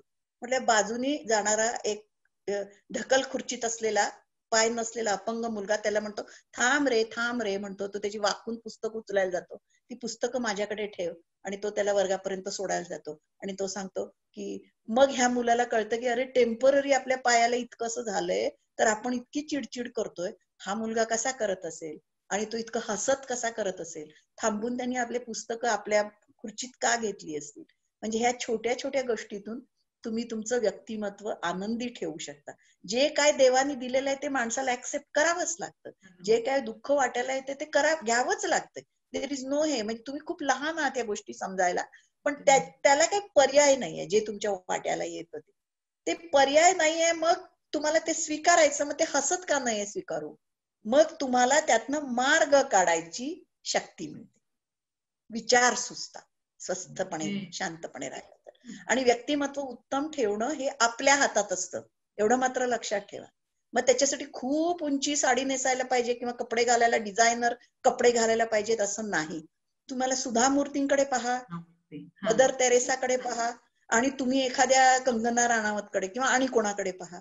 कुठलं व्यक्तिमत्व तुम्हाला जास्त समृद्ध वाटतं, याच्यावरनच तुम्ही ठरवा ना तुमच्या गाईडलाईन्स काय पाहिजेत. आता समजा तुमच्यापैकी एखादीला मॉडेल व्हायचं असेल उत्तम, तर तिने ते जरूर त्यासारखं करावं. पण सर्वसामान्य स्त्रीनं जर आपण नुसतं, मी केव्हाही मला जेव्हाही मनाला मरगळ येते तेव्हा मी सुधा मूर्तींची नुसती डोळ्यासमोर आणते. ती एक माझी आयडॉल बाई आहे. नुसतं स्वच्छ हसणं आणि निर्मळ हसणं, त्या बाईला ते, तुम्हाला काय वाटतंय ती एवढं प्रचंड मोठं साम्राज्य सांभाळते, तिला त्रास नसतील? घरामध्ये तिची कामवाली बाई नाहीये, ती एक दिवस आली नाही तर तिला त्रास होत नसेल?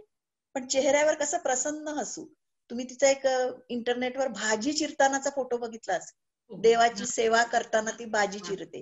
का तर मी किती छोटी आहे, देवाच्या पुढे मी किती लहान आहे, नगण्य आहे, हा भाव स्वतःमध्ये असला पाहिजे. म्हणून ती आठवड्यातनं की महिन्यातनं किंवा तो त्यांचा जो सण असतो तेव्हा ती जाऊन तिथे भाजी चिरते. याचं कारण का एकच आहे की आपलं व्यक्तिमत्व आपण साधं ठेवावं, प्रसन्न ठेवावं. आणि ज्ञान ज्या माणसाच्या चेहऱ्यावरनं किंवा व्यक्तिमत्वातनं इतरांपर्यंत पोचतं ते आपोआप सुरेख दिसतात. त्याला काय मग खूप मेकअप करायला पाहिजे किंवा खूप छान उत्तम उंची साडी नेसायला पाहिजे असं नाहीये. मॅडम वेदांत कदम, मी तुमचा व्यक्ती परिचय वाचला. त्यात मॅडम तुम्ही अब्दुल कलाम हे वैज्ञानिक होते, लिस्ट सायंटिस्ट, हे पण विज्ञानाविषयी आहे. आणि मॅडम तुम्ही मेन विज्ञानाच्याच प्राध्यापिका आहेत. मग यामागचे म्हणजे विज्ञानाविषयी लिहिण्यामागचे कारण? विज्ञान क्षेत्रातली माणसं जरा कमी लिहितात असं माझं स्वतःचं निरीक्षण आहे. आणि त्याच्यामुळे एक खूप मोठं ज्ञानाचं भांडार जे आहे ते इतरांना कळतच नाही. उदाहरणार्थ, एखादा माणूस नुसतं स्विच ऑन करतो, त्याला लाईट येतो, लाईट आला नाही तर तो बल्ब बदलतो, आणि जर इलेक्ट्रिसिटी गेली तर KEB ला फोन, काय तुमच्याकडे जे काय असेल त्याला फोन करतो आणि ते दुरुस्त करून घेतो. पण तो बल्ब बनवायला थॉमस अल्वा एडिसननी काय काय केलंय याच्याबद्दल त्याला काहीही देणं घेणं नसतं. त्याच्या मागे त्याने किती कष्ट घातलेत, किती आयुष्य आपलं घातलेलं आहे, इतका बुद्धिमान माणूस. असं छोट्या छोट्या गोष्टी, तुम्ही तो मोबाईल वापरता, किती जणांचे कष्ट त्याच्या मागे आहेत. हजारो बुद्धिमान, अतिशय बुद्धिमान तरुण 15-20 वर्ष घालतात तेव्हा ते एक छोटस फीचर येतं. तुम्ही नुसतं ते डाउनलोड करता आणि वापरू शकता. बरोबर आहे. तर हे त्यांचे जे कष्ट आहेत, त्यांची जी ती प्रोसेस आहे ती तुम्हाला कळायला पाहिजे, सर्वसामान्यांना कळायला पाहिजे. म्हणून असं माझ्या मनात आलं. म्हणून मी जेव्हा कथा लिहित होते, कादंबऱ्या लिहित होते, तेव्हा हे मला समजून घ्यायची कपॅसिटी आहे, कारण मी फिजिक्स हा विषय शिकलेली आहे, सायन्स मध्ये बऱ्यापैकी अभ्यास केलेला आहे. म्हणून मग मी बायोलॉजी वरती व्यंकी रामकृष्णन म्हणून ज्यांचं चरित्र आता मी लिहिलेलं, बाई तुम्ही मगाशी म्हणालात, ते अजून प्रकाशित झालं नाही. एप्रिल मध्ये होणार होतं, या कोरोनामुळे अडकलेलं आहे. होईल ते जानेवारी फेब्रुवारी जेव्हा सगळं ओपन होईल तेव्हा. हो, तर नक्कीच त्यांचं आम्ही जे आहे की काय नोबेल प्राइज मिळवण्याचं संशोधन करायला त्या माणसांनी किती त्रास घेतलेला आहे हे सर्वसामान्यांना कळायला पाहिजे.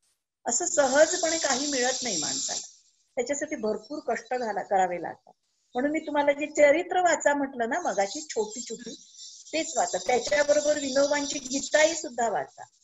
आत्तापासून वाचायला अतिशय सोपी आणि सुरेख असं ते छोटस पुस्तक आहे. म्हणून मी तुम्हाला म्हटलं की ते सुद्धा वाचा. रामकृष्ण मिशननी जी केलेली आहे, विवेकानंदांचे विचार आहेत, विद्यार्थ्यांनी कसं कॅरेक्टर बिल्ड करावं यावरती विवेकानंदांचे विचार जे आहेत ते सुद्धा तुम्ही वाचलेत. हळूहळू उतरत जातं आपल्यामध्ये, आणि नुसतं उतरत नाही, ते मॅनिफेस्ट म्हणजे बाहेर येत जातं, आणि त्याप्रमाणे आपल्या वागणुकीत त्याचे प्रतिमा तुम्हाला लोकांना दिसू शकते.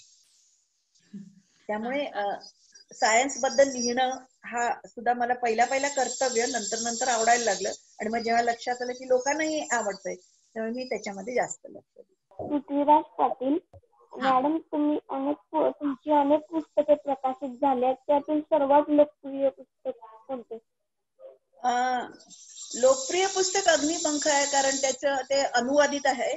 असलं तरी त्या पुस्तकामधला कंटेंट अतिशय छान आहे, आणि सर्वांना काही ना काहीतरी त्यातून, कुठल्याही वयाच्या कुठल्याही प्रोफेशनच्या माणसाला त्यातनं काही ना काहीतरी घेता येतं.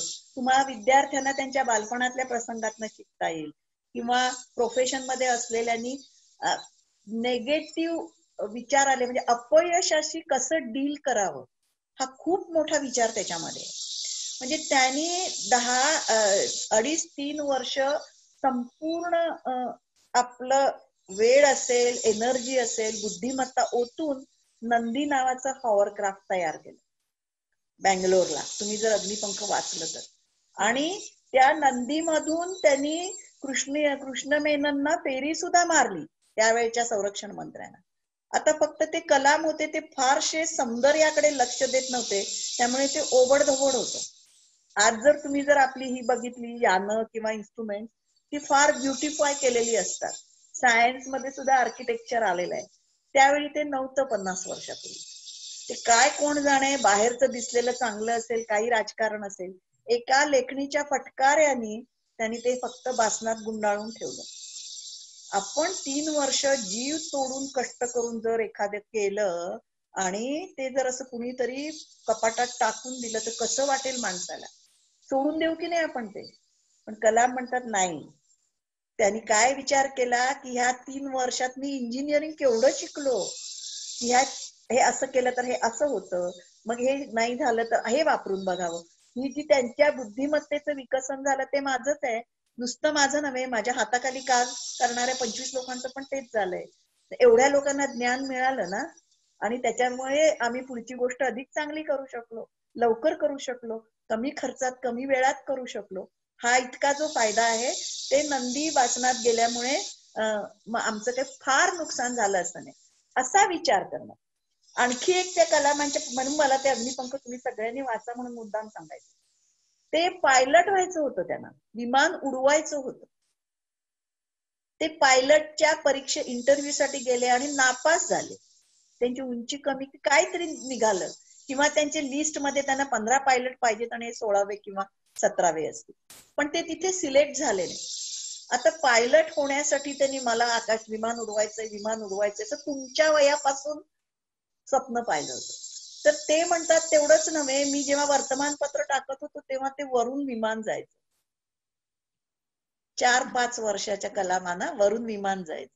ते पाहून मनात आलं की आपण हे असं करावं. हळूहळू त्याला खतपाणी मिळत गेलं, आणि शेवटच्या क्षणी ते नापास झाले त्या परीक्षेत, म्हणजे सिलेक्ट झाले नाही, नापास असं म्हणत नाही. मग त्यांनी काय केलं असेल, ते चेन्नईहून दिल्लीला गेले होते इंटरव्ह्यू साठी, आणि तिथे त्यांना कळलं की ते नाही सिलेक्ट झाले.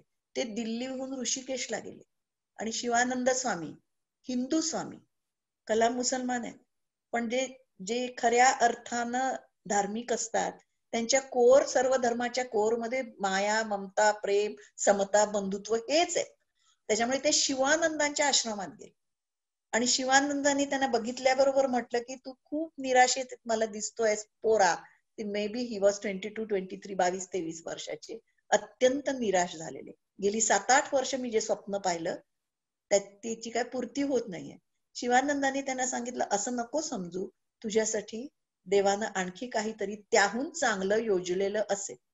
आता कल्पना करा, जर ते सिलेक्ट झाले असते तर इतका उत्तम शास्त्रज्ञ आपल्याला मिळाला असता का देशाला, इतका उत्तम राष्ट्रपती मिळाला असता का. तर ही निराशेचं त्यांनी कसं आपल्या सद्गुणामध्ये जेव्हा जेव्हा निराशा आली तेव्हा त्याच्यापासून शिकून पुन्हा उमेदीनं कसं केलं.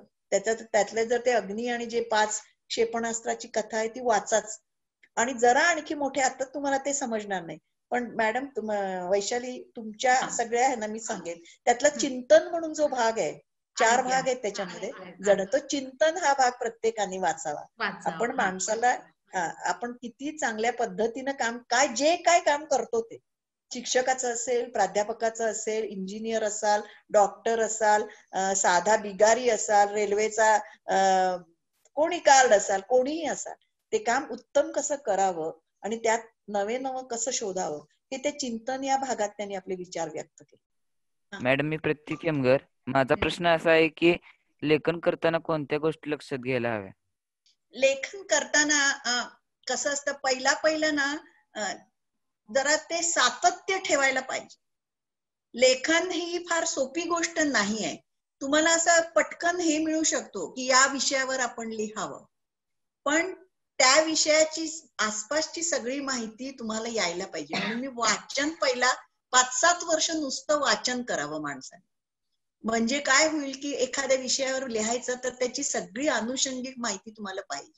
आणि मग हळूहळू सुरुवात आपण कल्पना विस्तार, मी नेहमी माझं त्याच्यावर एक स्पेशल व्याख्यान आहे क्रिएटिव्ह रायटिंग वरती, पण ते जरा मोठ्या माणसांसाठी आहे. त्यातले एक छोटे मुद्दे सांगते तुम्हाला. कल्पना विस्तार म्हणून एक असतं ना शाळेमध्ये, निबंध हे ठीक आहे, एखादा विषय असतो त्याच्या भोवतीची माहिती गोळा करतो, ती थोडीशी इकडे तिकडे करतो आणि मग त्याच्यामध्ये आपलं थोडंसं मत घालतो आणि आपण निबंध, बरोबर आहे. हे कल्पना विस्तार म्हणून असतं. आता आहे की नाही मला माहिती नाही, म्हणजे तुम्हाला नुसती कल्पना दिली असते, त्याचा विस्तार तुम्ही करायचा. आता मी मगाशी चित्राच्या संदर्भात पक्षी म्हटलं असतं, मग आपण एका खडूचे आत्मचरित्र किंवा एखादं अशा ज्या गोष्टी तुम्हाला शाळेत लिहायला लावत, त्याच्याने काय खडूचं आत्मचरित्र किंवा एखाद्या फुलाचं आत्मचरित्र. ही सुंदर कविता आहे, फुल की चहा म्हणून एक अतिशय सुंदर हिंदी प्रसिद्ध कविता आहे, की फुलाला काय वाटतंय की आपण कुठे असावं. मग कधी पायदळीत उडवलं जातं, कधी ते गटारात जातं, कधी ते देवावर चढतं, कधी ते इकडे जातं, कधी ते कोणा बाईच्या डोक्यात येतं आणि ते फार सुंदर दिसतं लोकांना, कधी कोण कुणाला गिफ्ट देतं आणि सांगतं की आय लव्ह यू किंवा असं काहीतरी. असं त्या फुलाच्या प्रत्येक जण वेगळं लिहिल फुलाचं आत्मचरित्र. आणि अर्थात त्या प्रसिद्ध कवीनी म्हटलंय की मला त्या सैनिकाच्या शरीरावर वाहलं जाणं जास्त आवड, मृत शरीरावर, असं ती कविता आहे, फुल की चाह म्हणून प्रसिद्ध कविता आहे. तर असं जे आहे कल्पना शक्तीनी आपण जे लिहिणं, यामध्ये पहिला लिहायला सुरुवात करावी. की एक विषय, आता उदाहरणार्थ प्रीतम या पाठामध्ये आहे, प्रीतम हा पाठ तुम्हाला सर्वांना आवडतो. समजा 25 वर्षांनी प्रीतम आणि त्या आशाताई मराठे भेटल्यात एकमेकांना, तर मग ते काय असेल, कसं बोलतील ते एकमेकांची, याच्यावरनं तुम्ही एखादी कथा लिहू शकाल किंवा एक प्रसंग लिहू शकाल. असे तुमचे 1000 पाठ आहेत, त्याच्यातल्या प्रत्येकातनं काही ना काहीतरी, 1000 म्हणत नाही मी, शाळा आतापासून शिकलेली, त्याच्यावरती तुम्ही सतत हळूहळू लिहायला प्रयत्न केला. म्हणून मी म्हटलं ना, हे 90% पर्स्पिरेशन आहे, पण त्या पर्स्पिरेशन मध्ये सुद्धा आनंद असतो. असं तुम्ही हळूहळू लेखनाची जाते. नंतर ते तुमचं कुठलंही काम पहिला करताना तुम्ही खूप जाणीवपूर्वक करावं लागतं. हळूहळू ते तुमच्या शरीरात इतकं भिनतं की आता ह्या बाई पण सांगतील की पहिला वर्ग घ्यायला गेला तेव्हा त्यांच्या मनात किती टेन्शन होतं, काय आपण नीट शिकवू शकू की नाही, आपल्याला येईल की नाही. हळूहळू ते भीड चेपते, हळूहळू तुम्ही एक्सपर्ट होत जाता. आणि मग अक्षरशः उद्याचा पाठ आहे तर मला 15 मिनिटं नुसतं वाचलं तरी मला छान शिकवता येतं वर्गामध्ये जाऊन. हा जो अनुभव आहे तो तसंच लेखनाच्या बाबतीत होतो. हळूहळू तुम्हाला त्याचा पहिला खूप त्रास होईल. म्हणून मी म्हटलं ना, कल्पना विस्तार करायचा, निबंध लिहायचे. हे निबंध जरा सर्वात हे झाली, सर्वजण करू शकतात अशी. कल्पना विस्तारामध्ये तुम्हाला तुमचं विचार काय स्पिन करायची, ज्याला आपण म्हणतो ना, कापूस धागा काढत राहतो ना, धागा काढतो कापसापासून, तसं वेगळे धागे त्यातनं काढता येतात. त्याच्यानंतर मग कथा हा जो प्रकार आहे त्याच्याकडे येते मी थोडक्यात, की मग आता हे असं समजा एक तुमच्या समोर एक प्रीतम हा एक आहे, मग याच्यामध्ये मी काय करू? कारण मला आता उदाहरणार्थ ही जी कथा होती ती मी फक्त इंग्लिश एका कॅनेडियन माणसाची होती. ती कॅनेडियन माणसाने सांगितलं होतं की मी शाळेमध्ये नैराश्याच्या भागेत होतो, नैराश्याच्या आहारी गेलो होतो आणि या बाईनी मला तिथनं बाहेर काढलं आणि आज मी कर्नल आहे. इतकीच ते कथाबीज होतं. आता हा पूर्णपणे मला मराठी मातीत आणायची होती. मग ही मराठी मातीत आणायचं तर मग मी काय काय करायचं? मग मी त्याला पंजाबी केला.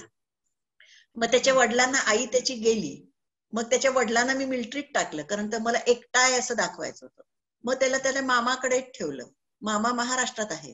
मग त्या महाराष्ट्रीयन मामाने त्याला सर्वात स्वस्त शाळेत म्हणून मराठी माध्यमाच्या शाळेत घातलं. त्यामुळे त्याला ती भाषा कळेना. हे सगळं मी केलेलं आहे. मूळ काय आहे? तो निराशेच्या आहारी गेला, त्या बाईनी त्याला बाहेर काढलं. तर हे जे सगळं आहे ते त्याच्या भोवती हळूहळू यायला, मग तो मुलं त्याच्याशी का चांगली वागत नाहीत फ्रेंड्स? कारण त्यांना त्याची भाषा येत नाही. भाषा न येणं, परक्या जागी तुम्ही एकदा जाऊन सहज प्रयत्न करून बघा. दुसऱ्या कुठल्या तरी विभागात गेल्या, आसपासच्या लोकांना तुमची भाषाच येत नाही, त्यांची भाषा तुम्हाला कळत नाही. हा मला अनुभव आलाय कारण माझा मुलगा पॅरिसला असतो आणि मी फ्रान्सला जाते आणि मला फ्रेंच अजिबात येत नाही. तिकडे मी 3-3 महिने राहते मुलाकडे, पण शेजारच्या पाजारच्यांशी नाही बोलू शकत. रस्त्यामध्ये काही जणांना इंग्लिश येतं, काही जणांना येत नाही. त्यामुळे असं पूर्ण परक्या वातावरणात राहणं हे एखाद्या मुलाला निराशेकडे घेऊन जाऊ शकतं. मग ह्या सगळ्या गोष्टी मी त्याच्यामध्ये का आणल्या? तर मला ते कथाबीज सशक्त करत न्यायचं. म्हणून तर ते तुम्हाला ते एवढं आवडतं, भावतं. मला कुणीतरी परवा सांगितलं, त्या शाळेतल्या मुलांनीच, मी जे गेले होते ना, कुठलं गाव तुम्हाला मगाशी सांगितलं, ते नाव मी नेहमीच विसरते. त्या कर्णिक सरांच्या त्या गावातल्या मुलांनी मला सांगितलं, आमच्या सर्वात आवडीचा पाठ पुस्तकातला हा आहे, प्रीतम. हा सर्वात आवडीचा पाठ आहे. म्हणजे मला किती बरं वाटलं असेल. मी जे सगळे कष्ट घेतले ते आज महाराष्ट्रातल्या 3-4 लाख मुलांपैकी काही मुलांना सर्वात आवडतात. हे केवढं समाधान आहे माझ्यासाठी. तुमच्या लक्षात आलं? म्हणजे हे कष्ट घेण्यामधलं जे नंतरचं जे फ्रूट आहे ते इतकं चांगलं आहे की हे कष्टाचं तुम्हाला पुढे पुढे काही वाटत नाही. आता आज सुद्धा मी 1-1.5 तास 2 तास होत आले तुमच्याशी बोलते, पण ह्याचे मला संध्याकाळी माझं डोकं दुखणार किंवा घसा आत्ताच दुखायला लागलाय. मी मध्ये मध्ये गरम पाणी पिते, तुम्ही बघितलं. कारण ते कष्ट आहेत ते. पण तरी सुद्धा मला काय वाटतं की तुम्ही इतक्या उत्सुकतेने ऐकता आहात, प्रश्न विचारतात. तुमच्या चेहऱ्यावर मला काय कंटाळल्याचे भाव दिसत नाहीयेत अजून तरी, 1 तास होऊन गेला तरी. तर ह्या अशा सगळ्या गोष्टी आनंदाच्या आहेत. म्हणजे हे कष्ट जरी घेतले आणि ह्या भाषणाची तयारी मी काल 15 मिनिटात केली असं नाहीये. उद्या जर विद्यार्थी आले तर मी हेच बोलेन असं नाही. पुन्हा काहीतरी, कारण ते सगळं आत आता अनुभवानं साठलेलं आहे आणि ते द्यायला मला लोकांना आवडतं. That's all. खूप छान. समजलं का तुला? हा. हो. त्याच्यामुळे लेखन करताना ह्या सगळ्या वाचन पाहिलं पाहिजे, डोळे उघडे ठेवून बघत राहिलं पाहिजे. माणूस तुमच्या लेखनाच्या केंद्रस्थानी असला तर ते लोकांना खूप भावतं. या कथेमध्ये प्रीतम, त्याची टीचर आणि त्यांच्यामधले संबंध ही सर्वात महत्वाची गोष्ट. बाकीच्या गोष्टी काय, त्याला मराठी येत नाही, तो शिकवतो, तो तिला बोलावतो, तो तिला बांगड्या देतो, ह्या गोष्टी सगळ्या फक्त ती कथा एनरिच करण्यासाठी, थोडी आणखी चांगली करण्यासाठी, आणखी चांगली एवढ्यासाठीच वापरलेलं आहे. ते माझं लेखकीय कौशल्य. ते अनुभवाने येतं आणि परस्पिरेशननी येतं. खूप वाचल्यामुळे मी ते कलामांचा तो छोटासा रेफरन्स आणला, पंजाबी केला, त्याला मामाच्या घरी ठेवला, त्याच्या बापाला सैनिक केलं. हे सगळे माझं क्रिएशन आहे. अशा पद्धतीनं तुम्ही हळूहळू लेखन, आणि हे तुम्हाला मी सांगितल्याशिवाय कळत नाही. म्हणून त्या बाईनी, त्या मंतुर्गाच्या कुठल्या त्या गावातल्या मुलींनी मला विचारलं की तुम्ही ते बांगड्या आणल्यात का? त्यांना वाटलं की माझ्या आयुष्यात घडलेलीच ही कथा आहे. त्या मुलीनं विचारल्यावर you will not believe Vaishali, तरी माझ्या डोळ्यात खरं पाणी आलं की ही मुलं माझ्यावर विश्वास टाकतात. एम आय वर्थ इट असं वाटलं. मॅडम, मी साक्षी देवर्षी. हा बोला मॅडम. तुम्ही आता म्हणाला की आपण वाचन केलं पाहिजे. मग मॅडम, तुम्ही तुमचं जे जुनं लेखन आहे ते वाचता का? आणि ते तुम्हाला वाचल्यावर काय वाटतं? हा, माझं जुनं लेखन वाचताना मला वाटतं की अरे, मी हे आणखी चांगलं लिहू शकले असते. माझी जुनी कथा बिजव घेऊन मी जे आत्ता कथा लिहिल्या त्या अधिक चांगल्या निघाल्या. कारण माझी तेवढी मॅच्युरिटी वाढलेली आहे ना. आपलं जसं वय वाटतं. आता तुम्ही आगगाडी आणि जमीन, मी परवाच्या पण व्याख्यानात उल्लेख केला, आगगाडी आणि जमीन ही कविता तुम्ही ऐकली आहे का कुसुमाग्रजांची? केव्हा तरी असणार तुम्हाला. नाहीये का? आम्हाला होती. नको ग आक्रंदे जमीन पाठ आहे ती माझी, पण मी आता काय म्हणून दाखवत नाही. ते आगगाडी आणि जमीन यांच्यामधला संवाद आहे. ती आगगाडी धावत जात असते आणि जमिनीला असं म्हणत असते, मी बघ कशी राणीसारखी इकडनं तिकडे जाते आणि तू बघ कशी इथंच पडलेली आहेस वगैरे वगैरे. म्हणजे ती तुच्छता, जमीन म्हणजे अगदी तुच्छ आणि मी आगगाडी म्हणजे तुझ्या छातीवरून धावणारी, असा एक उन्मादाचा त्याच्यामध्ये धागा आहे. ही कविता मी 5वी किंवा 6वीत आम्हाला होती, आता आहे की नाही म्हणजे मला माहिती नाही, पण ती मला होती. मग ही कविता जेव्हा आपण 5वी 6वीत शिकतो तेव्हा ती आगगाडी आहे आणि ती जमीन आहे. त्याच्यानंतर जेव्हा तुम्ही मॅच्युरिटी, तुमचं वय वाढतं आणि तुम्हाला कळतं की नाही आहे हे आगगाडी हे कुसुमाग्रजांची कविता आहे, प्रतीक म्हणून वापरलेलं आहे. ते कोण आहे ही आगगाडी? आगगाडी म्हणजे जे उन्मत्त झालेले सत्ताधीश आहेत ते आगगाडी आहे. आणि मग शेवटी त्या कवितेत शेवटी काय आहे? जमीन शेवटी सहन करते, एक दिवशी भूकंप होतो आणि आगगाडीचे तुकडे होतात, असं त्या कवितेचा एंड आहे. आता ही कविता आगगाडीचे तुकडे होतात ही आपण 5वी 6वी मध्ये हीच शिकतो. ही जेव्हा आपण ग्रॅज्युएशनला येतो तेव्हा लक्षात येते की नाही, त्यांना काय कुसुमाग्रजांना सांगायचंय की हे खूप असं सत्ताधीश आहेत आणि हे दाबली गेलेली जनता आहे आणि एक दिवस ती जनता उसळेल आणि ही सत्ताधीशांना उचलून टाकेल, असं त्याला थोडासा वेगळा भाव येतो.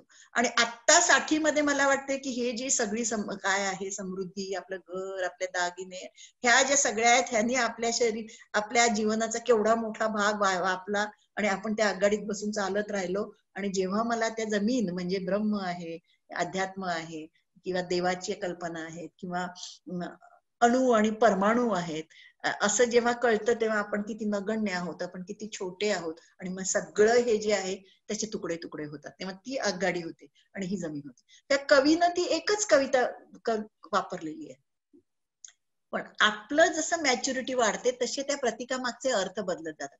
अशा असंख्य कविता मराठीत. भा. तांबेंच्या म्हणजे मी शाळेत असताना शिकलेल्या कितीतरी कविता अशा आहेत. त्याच्यामध्ये नववधू प्रिया मी बावरते ही जी कविता आहे ती आध्यात्मिक कविता आहे. म्हणजे नव्या घरी सासरी जाणाऱ्या नवरीला जसं वाटतं की नववधू प्रिया मी बावरते वगैरे वगैरे ती म्हणते, प्रत्यक्षात देवाकडे जाताना, देवाच्या दरबारात जाताना माणसाला कसं वाटायला पाहिजे तर नववधू सारखं लाजते पुढे सरते फिरते. आणि मग ते शेवटी कसं, आता तूच भय लाज हरी रे, धीर देऊनी ने नमरी रे, भरोत भरतील नेत्र तरी रे, कळपळ भर मात्र खरे घरते. असं जेव्हा ती नववधू म्हणते तेव्हा त्या लेखकाला, कवीला म्हणायचंय की ती माझं खरं घर आहे. म्हणजे ही एक प्रतीक म्हणून वापरलेली. हे अशी आपली मॅच्युरिटी वाढते ना, तसं आपल्या माझं लेखन त्या तुलनेनं खूपच छोट आहे. म्हणून मी तुम्हाला कविता वाचा म्हणून जे पहिल्यांदा सांगितलं, समजून घ्या, ते याच्यासाठीच सांगितलं. कारण कवितेमधनं हे जास्त परिणामकारकरित्या तुमच्यापर्यंत पोचतं. आणि जशी जशी तुमची मॅच्युरिटी वाढते तसे तसे त्या कवितेचे नवे नवे अर्थ मनामध्ये उतरत जातात, तुम्हाला आनंद देतात, तुम्हाला शिकवतात आणि तुम्हाला थोडंसं विकसित करायला मदत होते. वैशालीताई, हा 1-2 विद्यार्थ्यांनी या व्याख्यानाबद्दल काय वाटलं ते सांगायचं. या आज जे आपण जवळजवळ तास दीड तास आपण ऐकलं, त्या व्याख्यानाबद्दल तुम्हाला काय वाटलं किंवा तुम्ही काय शिकला याबद्दल आपण बोलावं. मॅडम, म्हणजे आता म्हणजे आपल्यात नवीन नवीन काय शिकायला मिळेल. आपण आपलं जीवन कसं चांगले बनवायचे, आपण दरवेळी वाचन करावे असं त्यांचा संकेत आहे. या वाचन आयुष्यात खूप महत्वाचं आहे, असा तुला संस्कार मिळालाय. मॅडम, मी आनंदी सांगितलं तुमचा जो संभाषण हे खूप आवडलं. तुम्ही काय वाचावं, कुणाचे उच्चार वाचावेत, कुणाची रोषणाविषयी पुस्तकं वाचायला सांगितली, वाचन विषयाचा भाग आहे, वाचायला सांगितलं, लेखन करावं सांगितलं, शासन कसं करायला सांगितलं. मी अगदी पंख हे अब्दुल कलामांचं पुस्तक वाचायला सांगितलं. तुमच्या पुस्तकाबद्दल आम्हाला माहिती मिळाली. आयुष्यभर माणसानं विद्यार्थी राहावं हे तुमच्याकडे खूप चांगला मिळाला. मधमाशी पाने मध्ये सगळ्यांनी घेत राहावं ते संदेश आला. खरं तुमचं आज भाषण म्हणजे तुम्ही जिल्ह्यात ते आम्हाला खरंच खूप आवडलं आणि मला वाटतं की भविष्यामध्ये तुम्हाला भेटायला देखील आम्हाला खरंच खूप छान वाटेल. बघा आता किती उत्स्फूर्त बोलली ही मुलगी. है की नाही, यातनं हळूहळू तुला तुझ्या मनात जे जे आहे ते एक्सप्रेस करायची सवय लागेल. लक्षात आलं? आता ते काय आहे, तुम्ही दोन्ही मुलांना तिने सरळ मागे टाकलेलं आहे. आनंदी साळुंके. आनंदी साळुंके. बरोबर आहे. हा मॅडम, मी नेहा शिंदे. तुम्हाला भेटून खूप छान वाटलं. तुम्ही आम्हाला एवढं मोलाचं मार्गदर्शन केलं त्याबद्दल धन्यवाद. आणि जीवनामध्ये आपलं व्यक्तिमत्व आणि वाचन हे जीवनामध्ये खूप महत्वाचं आहे. तुम्ही छान मार्गदर्शन केलं. जीवनामध्ये आम्हाला तुम्हाला भेटायची खूप इच्छा आहे. तुम्ही आमच्या शाळेत एक दिवशी नक्की या, आम्हाला खूप आवडेल. मॅडम, तुम्ही आज आमच्या एवढ्याच्या शब्दांना तुम्ही तुमचं मोठेपण दाखवला. आमच्यासाठी तुम्ही आला, त्यामुळे आम्ही ऋणी आहे. आणि तुमचं खूप मार्गदर्शन आम्हाला लाभलं. आणि तुम्ही आम्हाला व्यक्तिमत्व आज शिकवलं. वा. आता सादिया मुजावर तू बोल. सादिया बोल. मॅडम, तुम्ही आमच्यासाठी इथे आले, तुमचं धन्यवाद. आणि तुम्ही आमच्यासाठी मार्गदर्शन केलं, त्यातून आम्हाला वाचण्याचे महत्व, वेळेचे कसे नियोजन जीवनामध्ये ठेवायचे ते कळले. त्यासाठी वा. ठीक आहे. वेळेचं नियोजन हा मुद्दा खूप महत्वाचा तिने उचललेला आहे. Very nice. Letters to young scientist Rajhans प्रकाशनचं आहे. सांगलीमध्ये त्यांचा मेंबर आहे. राजहंस प्रकाशनने प्रकाशित केलेलं आहे. हो, अनुवादित पुस्तक आहे ते. पण ते मुलांनी वाचावं, म्हणजे जी अतिशय बुद्धिमान आहेत, बुद्धिमान मुलं किंवा मुली आहेत तुमच्या, त्यांना संशोधन क्षेत्राबद्दलची सगळी माहिती कळते. आणि जर एखाद्याला सायंटिस्ट व्हायचं असेल तर त्याच्यासाठी त्याला काय स्टेप्स वगैरे घ्याव्या वगैरे याचं थोडंसं मार्गदर्शन. कारण हुशार मुलांना खूप करिअर ऑप्शन्स असतात, जी बुद्धिमान मुलं असतात ती, आणि त्यांना नेमकं काय निवडावं कळत नाही. तेव्हा त्यांनी भरपूर करिअर्सची माहिती करून घ्यावी आणि मगच उघड्या डोळ्यानं निवडावीत, असं मला नेहमी वाटतं. नाहीतर त्याच घिस्यापिट्या करिअर मध्ये जाऊन ते पैसे मिळवतात, पण त्यांचं खरं कॉन्ट्रीब्युशन सोसायटीला आणि होत नाही. म्हणजे त्यांच्या बुद्धींनी जे मानवतेला द्यायला पाहिजे ते दिलं जातच असं नाही. आपले ते पगार कमावतात, मोठ्या पोस्टवर जातात, आणि तसं नाही पाहिजे. देर शुड बी, जी देवानी त्यांना जी एक्स्ट्रा बुद्धी दिलेली आहे ती वापरून त्यांनी काहीतरी कॉन्ट्रीब्युशन केलं पाहिजे एकूण मानवीय संचितामध्ये. आज खरं तर प्रीतम पाठाच्या लेखिका माधुरी शानभाग मॅडम मला वाटतंय गेले 1.5 तास आपल्याशी सुसंवाद साधत आहेत. संवाद साधत असताना आपल्या पाठ्यपुस्तकातल्या त्या पाठाच्या संदर्भात मॅडमनी अनेक पैलू उलगडून दाखवले. पण जाता आता मॅडमनी तुम्हाला हेही सांगितलं की मराठी भाषेचं महत्व, त्या मराठी भाषेतल्या कविता असतील, त्याचा शब्दसंग्रह असेल, त्यातला व्याकरणचा भाग असेल, ह्या सगळ्या गोष्टी आपण आत्मसात करणं गरजेचं आहे. कारण इंग्रजी आजच्या ह्या जगाची भाषा आहे, ती जर आत्मसात जर करायची असेल तर मराठी हे तितकंच महत्वाचं आहे. बरोबर आहे का?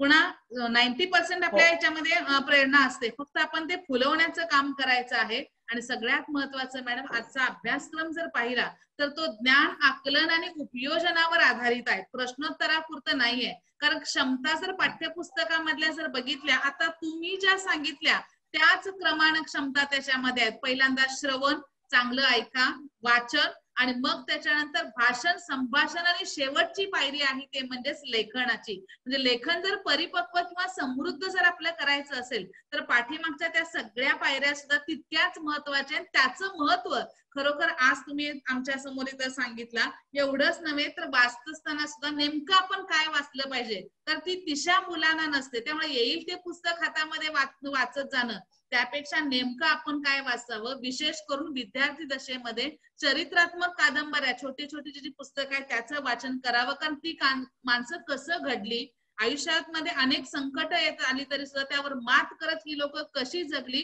ही प्रेरणा जर मिळवायची असेल तर चरित्रात्मक पुस्तकं तुम्ही वाचा. सुधा मूर्तींचं खरोखर मॅडम इतकं सुंदर वाचनासारखं आहे, कारण आजही त्या बाई कोट्यावधी रुपयांच्या मालकीने असताना सुद्धा त्या बसनं प्रवास करतात. एक साधी साडी, त्याच्या पलीकडे सुद्धा त्यांचं म्हणजे व्यक्तिमत्व नाही. आणि अशा पद्धतीनं आयडॉल व्यक्तिमत्व जर बनवायचं असेल तर मी आवर्जून सांगेन सुधा मूर्ती सारखं तर बना, पण त्याचबरोबर आज मॅडम सुद्धा आपल्यासाठी एक आयडॉल ठरल्या, तेवढं लक्षात ठेवा. माधुरी मॅडम, कारण कर्नाटकामधल्या बेळगाव मधून इथं ते आपल्याशी संवाद साधत आहेत. कसं असावं, आणि कसं नसावं याचं उत्तम उदाहरण म्हणजे ह्या माधुरीताई मॅडम. कारण किती उत्साहानं न कंटाळता बोलत आहेत. विज्ञानाच्या शिक्षिका असून सुद्धा मराठी भाषेबद्दल इतकं भरभरून बोलणं खरोखर हे मॅडमच्या दृष्टीनं खूप मोठं किंवा आव्हानात्मक हे काम आहे. मॅडमनी ते सहजपणे पेललेलं आहे.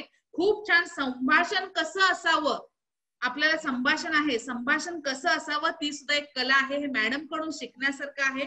वेळेचं नियोजन कसं करावं, आरोग्य सुद्धा तितकंच महत्वाचं आहे. आणि हे सगळं सांगत असताना त्यांनी मला वाटतं टिळकांचं उदाहरण दिलं, अब्दुल कलामांचं उदाहरण दिलं आणि शेवटी त्यांनी सांगितलं की जे कुठलाही व्यवसाय तुम्ही करा पण ते सर्वोत्तम करा.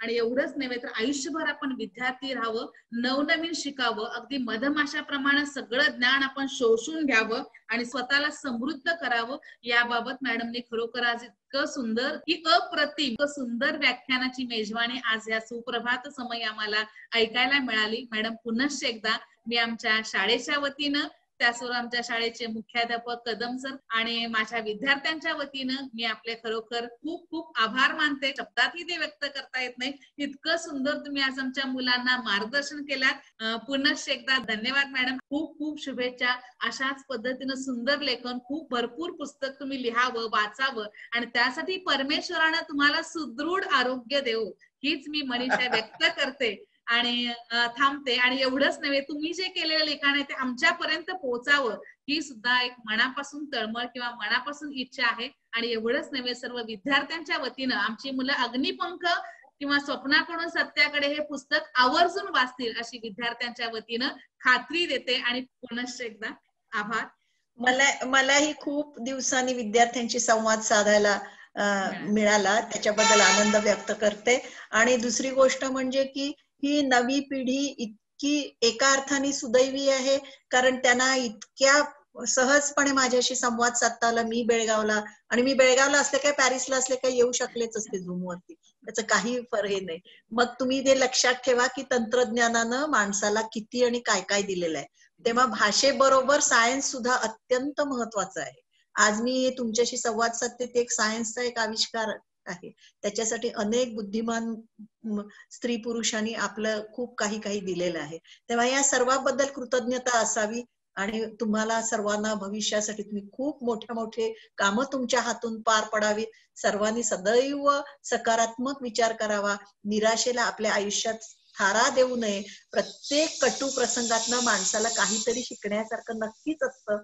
आणि जेव्हा सर्व दारं बंद होतात तेव्हा एखाद दुसरं दार नवं देव आपल्यासाठी नक्की उघडतो. यावर विश्वास ठेवा. आणि तुम्हाला सर्वांना तुमच्या भविष्यासाठी खूप खूप शुभेच्छा. जर जमलं तर जरूर मी केव्हा तरी तुमच्या शाळेला भेट देईन.